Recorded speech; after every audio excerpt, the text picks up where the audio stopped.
Hi, I'm Nancy Wada, and I welcome you to this short demonstration of the nursing skill training device I put together. I wore a similar device when I was the patient in a blood transfusion simulation last semester. When they first saw it, several students thought I had a real IV and asked if they could practice flushing it. I happily complied. But my original device was lacking in some realistic details, so I worked on this upgrade for a few weeks before getting it a bit closer to reality.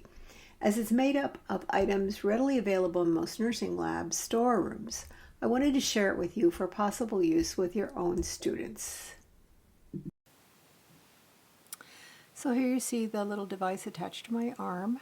It's got more tape on it than it needs because I have only one hand to operate this demonstration, so I need some extra tape. This could be attached to a simulator, but I believe that when a human model wears it, it makes the experience so much more real for the student, and we know that the more realistic a simulation is, the more firmly the learning is embedded in the student's mind. So the student would first start out by doing an assessment of the site here, looking for swelling, redness, and heat indicating possible infection, or swelling with cold, pale skin indicating a possible infiltration or extravasation.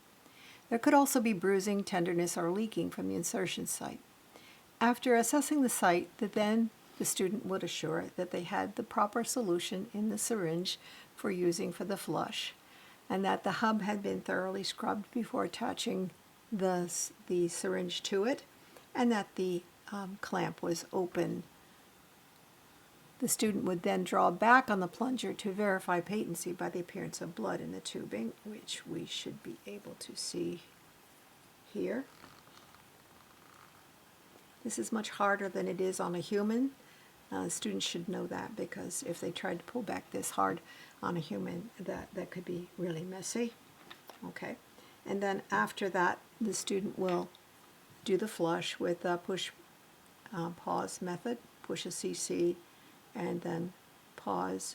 It supposedly creates some turbulence that makes it more effective at clearing the tubing and the vessel. So that's it for the demonstration. Now let's look at what's going on inside. So here you can see the other side where I've got the syringe that contains the fake blood. Kind of stuck up my sleeve here. I'll bring it out so you can take a look at it. I have two extension tubings hooked up here. You can get it back there. One here, and then there's an attachment to it also to keep it from kinking when I hook it up to the rest of the syringe and the tubing.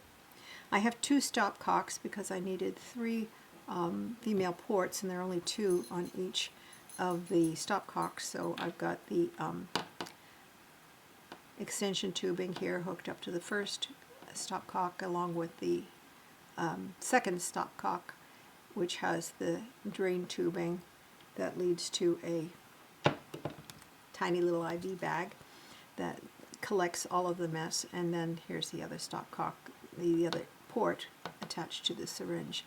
At the beginning of this exercise, the stopcock is turned off to the drain tubing, like that. And then once the blood return is noticed and the student's ready to do the flushing, then I turn it off to the syringe so that the tubing goes into the collection bag. So there you have it. If you decide to try it out, please let me know how it goes. My email address is at the beginning of this demonstration. Please let me know if you have ideas for improving it. And thank you all for your attention.